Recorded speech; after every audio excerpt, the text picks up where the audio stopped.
کبھی آپ نے سوچا ہے کہ ایک عورت کب سب سے زیادہ مضبوط بنتی ہے؟ جب وہ ٹوٹ جاتی ہے یا جب وہ فیصلہ کر لیتی ہے کہ اب مزید نہیں ٹوٹے گی۔ آج کی کہانی میری زندگی کی ایک ایسی کہانی ہے جس میں نے اپنی زندگی کی سب سے بڑی جنگ دل سے نہیں دماغ سے جیتی۔ یہ میری لائف سٹوری کا وہ حصہ ہے جہاں میں نے ثابت کیا ایک عورت جب ٹھان لے تو وہ کچھ بھی کر سکتی ہے۔ جو لوگ شروع سے میرے ولاگز دیکھ رہے ہیں وہ جانتے ہیں کہ میری زندگی میں کیا کچھ چل رہا تھا۔ 8 منتھ ختم ہو چکا تھا اور میاں جی وہ حرم شریف میں بیٹھے تھے، پتہ نہیں دعائیں مانگ رہے تھے یا میرے لیے بد دعائیں، لیکن ایک بات سمجھ آ گئی تھی مجھے کہ جس کا جتنا ظرف ہوتا ہے وہ اتنا ہی کرتا ہے، اور میں نے بھی اب دل پر لینا چھوڑ دیا تھا کیونکہ اب مجھے یہ جنگ ہر حال میں جیتنی تھی، اپنے گھر کے لیے اور اپنے بچوں کے لیے۔ میں نے ہمت کی اور انہیں ایک دفعہ پھر سے کال کی۔ میں نے انہیں کہا کل میں لیڈی ڈاکٹر کے پاس جا رہی ہوں، وہ مجھے ڈیلیوری ڈیٹ دے گی۔ آگے سے جواب آیا تو میں کیا کروں؟ وہ لمحہ اور وہ الفاظ انہوں نے مجھے اندر سے ہلا کر رکھ دیا۔ میں نے پھر بھی سیدھا جواب دیا اگر آپ خرچہ اٹھا سکتے ہیں تو بتا دیں ورنہ میں گورنمنٹ ہاسپٹل چلی جاؤں گی۔ یہاں میں ایک بات واضح کرتی جاؤں اور یہ بات کلیئر کرنا بہت ضروری ہے کیونکہ جب میں نے سوشل میڈیا پر گورنمنٹ ہاسپٹل کا ذکر کیا تو لوگوں نے مجھ پر بڑی تنقید کی۔ مجھ سے پوچھا گیا کہ گورنمنٹ ہاسپٹل جانا کوئی بری بات ہے؟ دیکھیں میں یہاں واضح کر دوں کہ میں گورنمنٹ ہاسپٹل کو برا نہیں کہہ رہی ہوں، نو ڈاؤٹ آج کل وہاں بہت ترقی ہو چکی ہے، لیکن میرا مقصد کچھ اور تھا۔ اصل میں یہ بات ان کی ایگو پر لگی تھی، وہ یہ سوچ کر پریشان تھے کہ ان کے دوست کیا کہیں گے کہ یہ 2 بیویاں لے کے پھر رہا ہے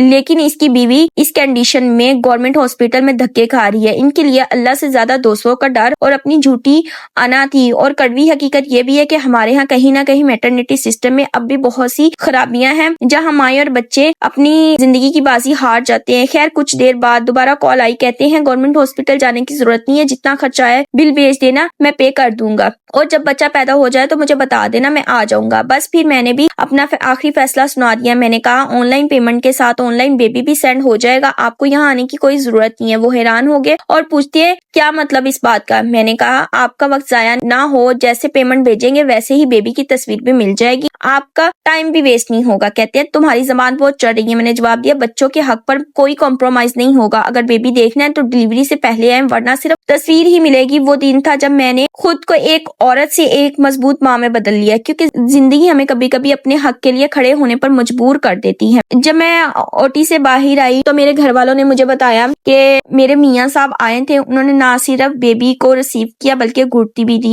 اور اس چیز سے مجھے اس بات کا اندازہ ہو گیا تھا کہ ایٹ لیسٹ انہیں میرے بچوں سے محبت تو ہے، چاہے وہ زبان سے کچھ بھی کہہ رہے ہیں لیکن وہ محبت کرتے ہیں، اور اس جنگ جیتنے کے لیے یہ میرے لیے سب سے پازیٹیو بات تھی اور میں نے اسی چیز کو اپنی سیڑھی بنایا۔ تو آج آپ سب مجھے بتائیں کیا میں غلط تھی یا ایک ماں نے اپنے بچے کے حق کے لیے صحیح قدم اٹھایا؟ اگر آپ بھی سمجھتے ہیں کہ ہم عورتیں کمزور نہیں ہیں تو اس ویڈیو کو لائک کریں اور کمنٹ میں لکھیں میں مضبوط ہوں۔ اللہ حافظ۔